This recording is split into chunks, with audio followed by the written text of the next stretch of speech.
Assalamualaikum warahmatullahi wabarakatuh.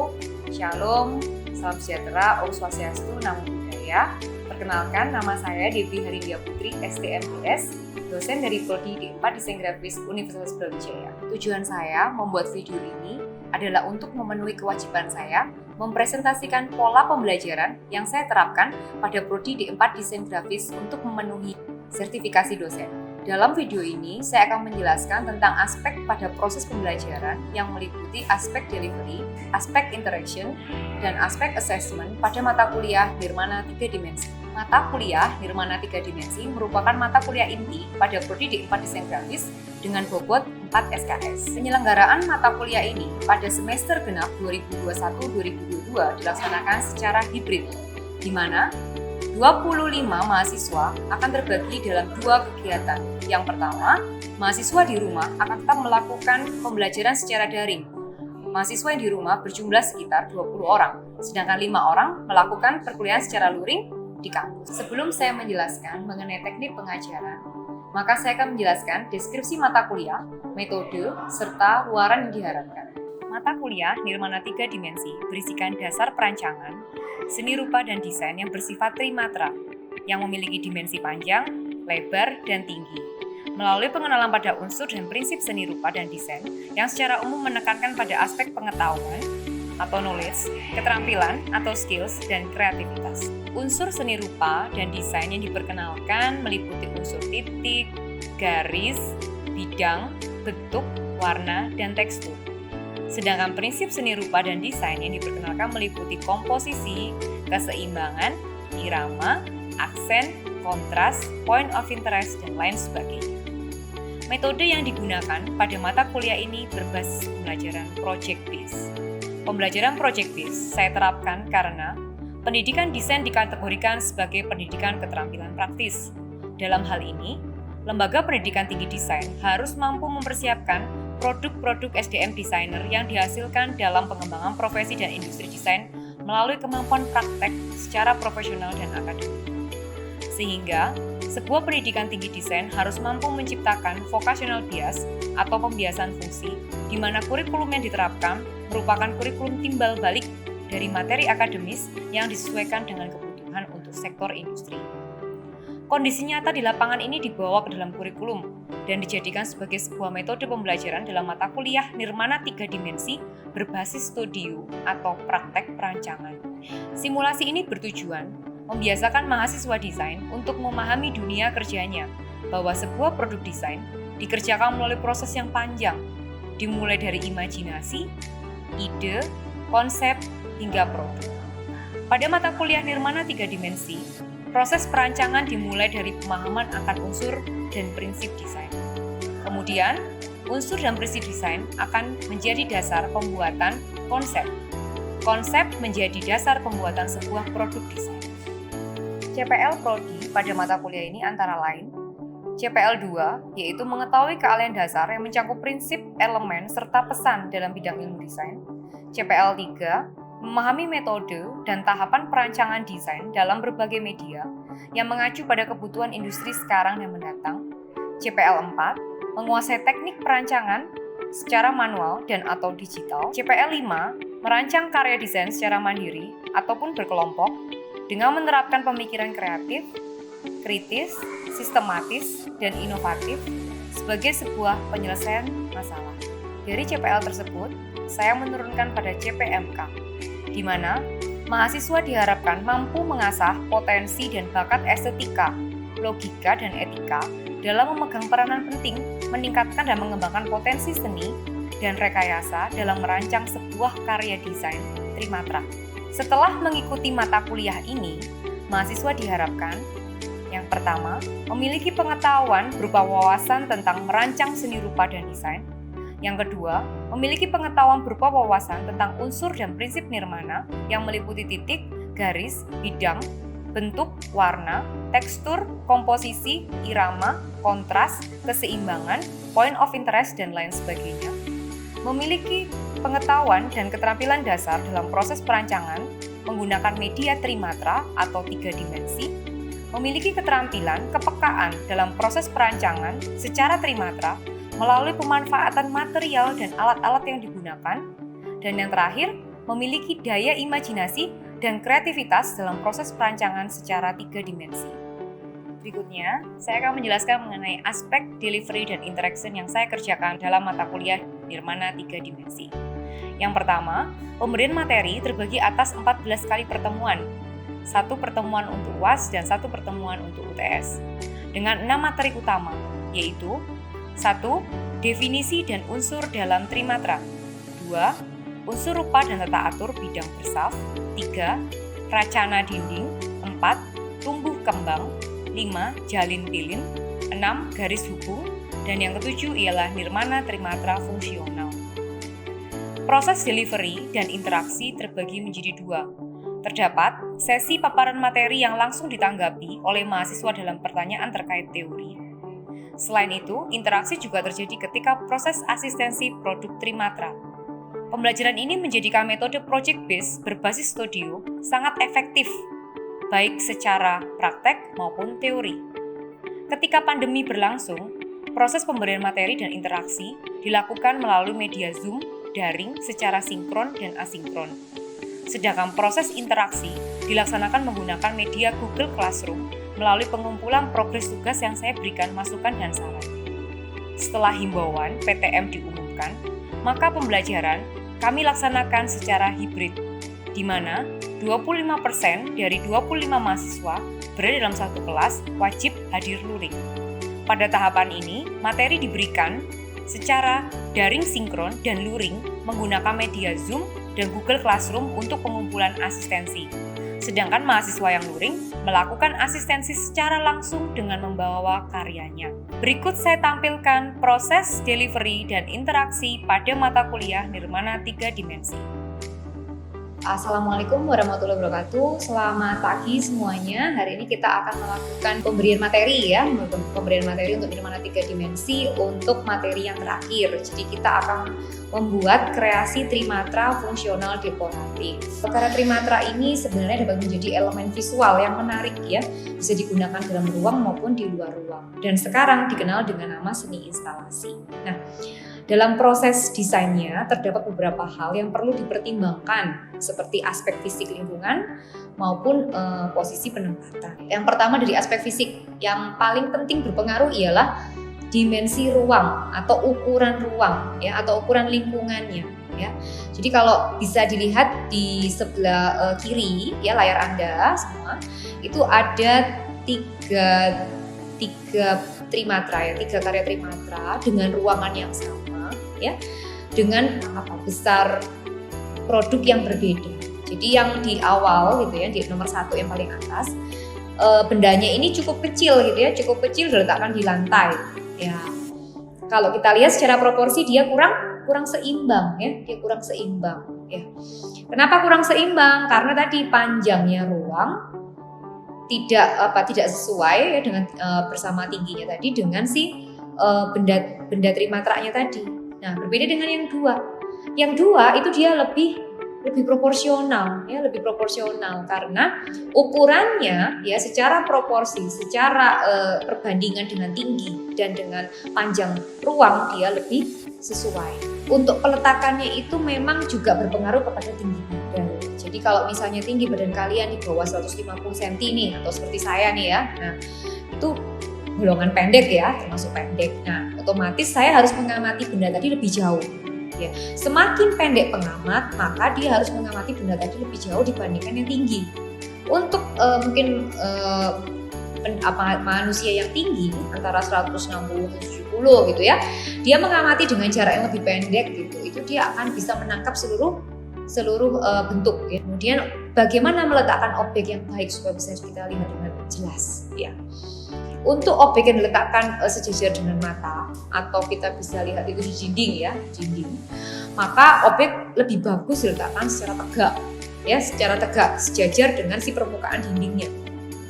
Sedangkan objek yang di bawah mata ya, dan mungkin kita harus melihatnya itu tidak bisa tegak ya, tidak bisa jelas. Nah, itu kita harus letakkan dia dengan kemiringan sudut sekitar 45 derajat. Untuk aspek fisik itu kita contohkan, misalnya ini ya, ada lampu ya, lampu ini kalau kalian cek dia bentuknya itu menggunakan gaya-gaya trend steel. Nah, kenapa dia menggunakan gaya trend steel?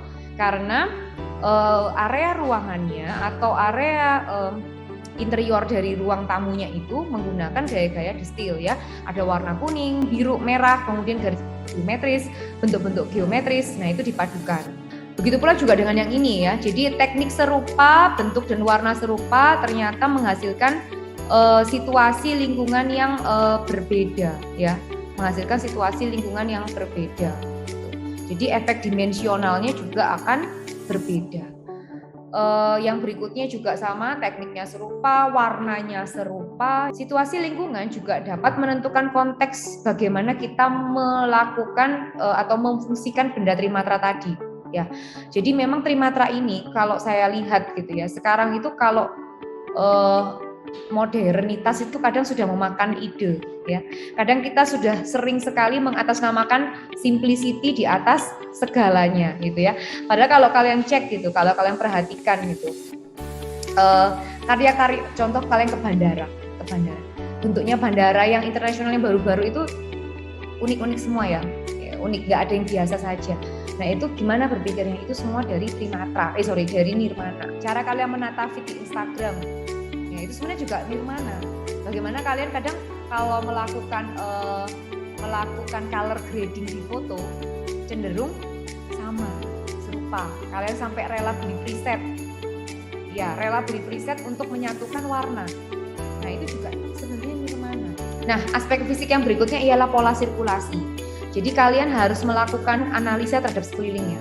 Jadi kalau misalnya kalian taruh benda itu di tengah, ya di tengah, berarti benda tersebut harus bisa dilihat dari depan, samping, belakang. Sama juga peletakan itu harus kalau bisa jangan sampai dia menghalangi sirkulasi. Jadi kalau misalnya ruangan kalian dibuka di dua arah seperti yang gambar kiri paling atas, itu berarti otomatis dua arah sejajar, otomatis karya trimatra kalian akan cocok diletakkan di paling kiri, paling pojok yang tidak terhalang oleh apapun. Posisi penempatannya pun juga berbeda-beda. Kondisi existingnya itu misalnya ada di dalam ruangan, ya. Ada yang di area pedestal, ya. Ada yang di area di pedestal tuh dia berdiri di landasan yang lain, ya. Nah, ada juga yang di atas lantai untuk yang eksterior, ya. Ini bisa juga kalian perhatikan bahwa untuk area-area eksterior, ya ini bisa digunakan juga sebagai elemen point of interest dari sebuah ruang luar. Nah, ini juga bisa digunakan sebagai lampu, ya. Rata-rata kalau lampu berapa lampu yang menarik itu juga menggunakan prinsip-prinsip dari nirmana. Ada juga yang diletakkan mungkin di atas pedestal, meja penyangga atau kolom ya, atau kolom penyangga di luar ruangan. Ya, biasanya dia punya tiang penyangga. Nah, ini contohnya. Dia kadang juga memiliki bisa menggunakan situasi lingkungan, misalnya anginnya kenceng. Nah, dia masih bisa digunakan untuk memutar karya trimatra tersebut. Ada juga yang menggantung di plafon, bisa menjadi hiasan, menjadi lampu, kemudian dia bisa menjadi elemen point of interest, ya, point of view dari sebuah ruangan. Bisa juga kalau di luar itu malah kadang yang menarik itu bisa dijadikan bagian dari contoh menampung air hujan. Nah, dan cukup menarik ternyata ketika menampung air hujan ini dia dijadikan sebagai elemen estetika luar ruang yang menarik gitu. Atau pula di antar bangunan diberi semacam penghubung. Nah, seperti yang paling atas itu yang sebelah tengah atas. Nah, itu ternyata menarik kalau dibuat untuk spot foto juga sering cukup baik ya, cukup baik. Contoh kalau misalnya di beberapa kampung wisata di Malang ini juga banyak menggunakan nirmana ya. Kalau dicek itu di kampung warna-warni, kemudian di kampung 3D itu rata-rata nirmana itu. Oke, nah langsung saja jadi untuk tugas ya, semoga kalian masih semangat ya. Jadi untuk tugas silakan kalian membuat komposisi trimatra terdiri atas dua jenis, yaitu indoor dan eksterior, di mana kemudian komposisi trimatra indoor ini akan dikembangkan menjadi ukuran 1:1, yang outdoor juga sama 1:1. Kalian bisa pilih mau diletakkan di lantai, di dinding, di plafon ataupun kombinasi. Begitu pula juga dengan di eksterior, kalian bisa letakkan di permukaan rumput, kemudian di dinding existing, kemudian menggantung ataupun kombinasi. Tumbuh kembangnya pun sama, tumbuh kembang 1 langkah atau mungkin tumbuh kembang 2 langkah. Silakan dicek lagi, tata susunnya juga sama ya. Kalian mau menggunakan linier, kalian mau menggunakan radial, kalian mau menggunakan sentral, silakan kalian menggunakan prinsip desain. Bisa unity, bisa keseimbangan, proporsi, pusat perhatian, irama, dan seterusnya. Berikut pengumpulannya. Jadi untuk waktunya, monggo silakan kalian melakukan pembuatan ini dalam bentuk 2 lembar paparan lokasi penempatan, 2 lembar karya foto detail, 2 lembar karya di posisi penempatannya, 2 lembar dokumentasi pembuatan karya, serta cover. Nah, jadwalnya nanti menyusul karena harus touring, yaitu kalian mengumpulkan di sini. Silakan kalian nanti mengecek lagi siamnya ya, siamnya dicek lagi kan jadwalnya keluar. Nah, ini adalah formatnya ya. Jadi ini formatnya. Yang di depan ialah cover, kemudian kalian masuk ke Trimatra Indoor, itu ada penjelasan lokasinya di mana, luasnya berapa, fungsinya itu untuk apa gitu ya. Terus kemudian kalian melakukan foto ya, di bawahnya ada 4 foto ruangnya. Kemudian di halaman berikutnya kalian mulai fokus ke karya kalian. Jadi karya kalian difoto dalam 4 view dengan mempertimbangkan bahan, tumbuh kembang, racana, dan tata susun. Kemudian di halaman berikutnya, di halaman ketiga, karya Trimatra Indoor itu kalian tempatkan di posisi aslinya ya, seperti apa. Kemudian lakukan dokumentasi progres 30%, 60%, 100%, dan dokumentasi bersama karya. Nah, begitu juga kalian lakukan untuk karya Trimatra yang output. Oke, ini penjelasannya. Jadi penjelasannya silakan diisi seperti ini. Ada nama ruang, ada dimensinya, suasananya seperti apa, pola sirkulasinya kayak apa, ya, fungsi ruangnya gimana, kapasitasnya sejauh apa. Oke, assalamualaikum warahmatullahi wabarakatuh. Selamat pagi semuanya. Oke, hari ini kita akan melakukan asistensi secara hibrid ya. Jadi di sini sudah ada 5 mahasiswa yang membawa karyanya masing-masing. Kemudian untuk teman-teman yang daring mohon diinfokan ya nanti untuk memeriksa Google Classroom-nya ya. Untuk yang pertama-tama mungkin siapa yang mau maju dulu menunjukkan hasil karyanya? Saya Bu apa ini kayak udah selesai sama briefnya. Oke, nah mungkin pertama-tama saya tanya dulu untuk fungsional. Ini fungsional mau diletakkan di mana ya? Di interior. Di ruang dalam ya? Di ruang dalam. Oke, akan digunakan sebagai bagian dari partisi atau diletakkan di dinding? Di dinding aja kayaknya Bu. Oke, di dinding. Berarti kalau di dinding, kalau Trimatra fungsional berarti dia bisa digunakan sebagai storage ya atau penyimpanan. Nah, mungkin Vivi bisa menambahkan sedikit di sini, mungkin ada yang bisa dikasih semacam alas lagi supaya bisa diletakkan barang. Oh iya. Ya, sebagai barang. Kalau untuk racananya sendiri nih, Vivi pakai racana apa ya kalau boleh tahu ya? Racana dinding. Kalau bahan dasarnya, bahannya apa? Bahannya stik kayu. Yang dirangkai menjadi ruang ya, ruang atau gempal. Iya. Ya, oke. Kemudian untuk penataannya Vivi memang menggunakan ke samping saja ya, linear gitu aja ya. Oke, ya.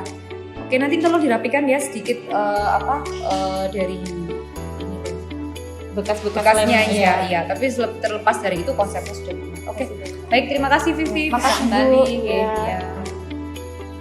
Ya, yang selanjutnya siapa lagi yang mau asistensi? Saya Bu. Ini konsepnya udah bener Bu. Coba saya lihatnya. Oke, Fadil, ini menurut kamu akan kamu letakkan di mana? Di eksterior. Eksterior. Untuk fungsi apa kira-kira? Fungsinya ya paling hias.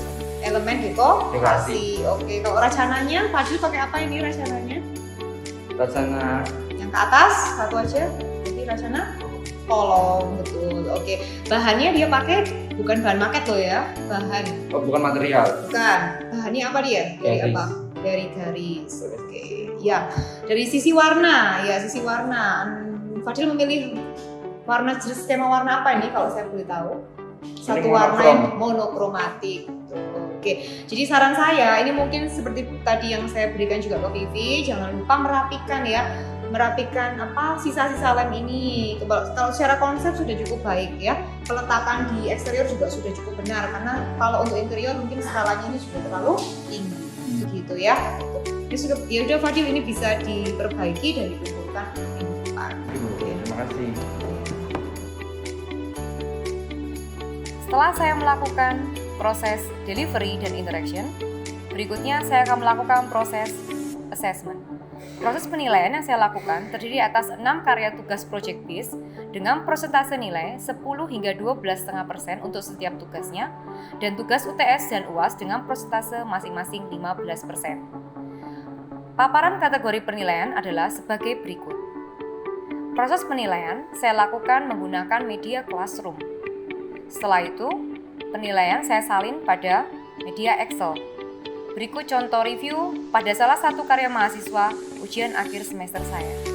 Oke, ini berikut salah satu contoh ya pengumpulan ujian akhir semester, di mana tadi ketika proses delivery dan interaction sudah saya paparkan sebelumnya. Saya akan mencontohkan salah satu karya yang mereka kumpulkan dan bagaimana proses penilaiannya. Saya contohkan atas nama Abraham William. Kemudian Abraham membuat sebuah karya ya, di mana posisi peletakannya itu akan diletakkan di atas pedestal atau di atas sebuah tempat gitu ya, atau sebuah meja. Nah, jadi ini salah satu karyanya gitu ya. Kalau dari sisi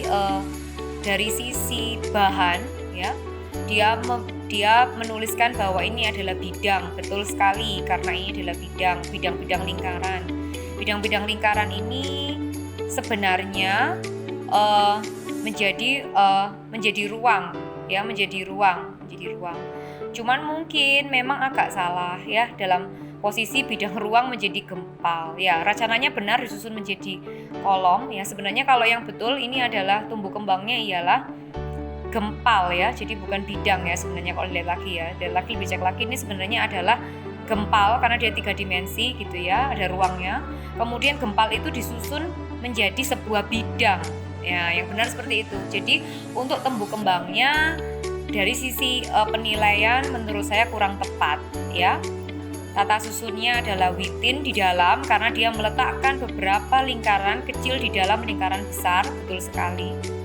Kemudian ini bisa diartikan sebenarnya tata susunnya ialah within dan kemudian pola susunnya ialah linier ya, linier itu garis lurus ke atas. Kemudian kalau untuk peletakannya pedestal dengan kondisi tinggi segitu menurut saya cukup sesuai.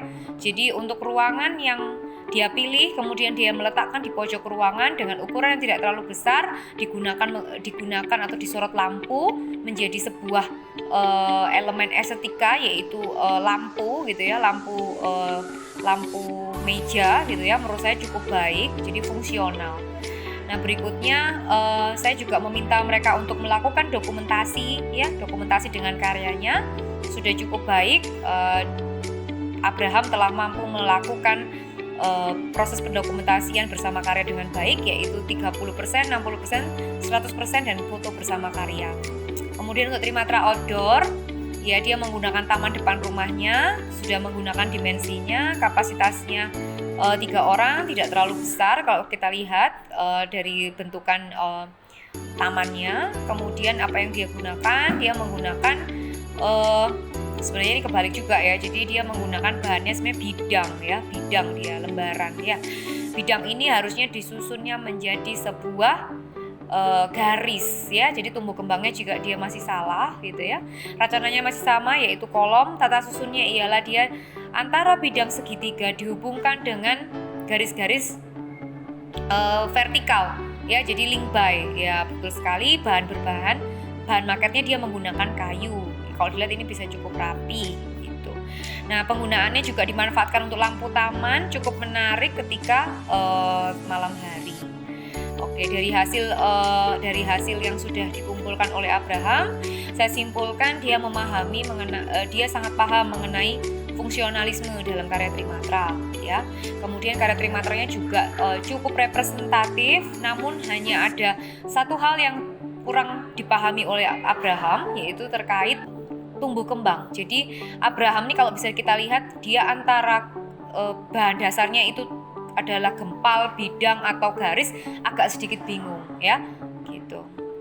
Oke, dari hasil yang sudah disampaikan tadi ya, maka saya menyimpulkan bahwa Abraham ini telah menghasilkan karya trimatra di ujian akhir semester ini cukup baik ya, atau mungkin nilainya sesuai karena sekarang memang kita fokusnya di fungsional ya, jadi saya bisa lihat dia cukup fungsional. Nah, dari dasar ini kemudian saya melakukan penilaian, saya salin ke dalam Excel ya, berikut Microsoft Excel saya ya. Jadi sudah saya rekap sebenarnya semuanya. Jadi untuk Abraham William dia mendapatkan nilai UAS 81. Setelah kemudian perhitungan nilai akhir, maka Abraham William mendapatkan nilai akhir 78. Kemudian nilai ini saya inputkan ke dalam sistem penilaian di UB, yaitu Siado. Demikian penilaian dari saya gitu ya, proses assessment yang sudah saya lakukan. Demikian video pernyataan diri dosen pada unjuk kerja Tridharma Perguruan Tinggi di bidang pendidikan atas nama Devi Harindia Putri dari Universitas Brawijaya. Terima kasih. Wassalamualaikum warahmatullahi wabarakatuh.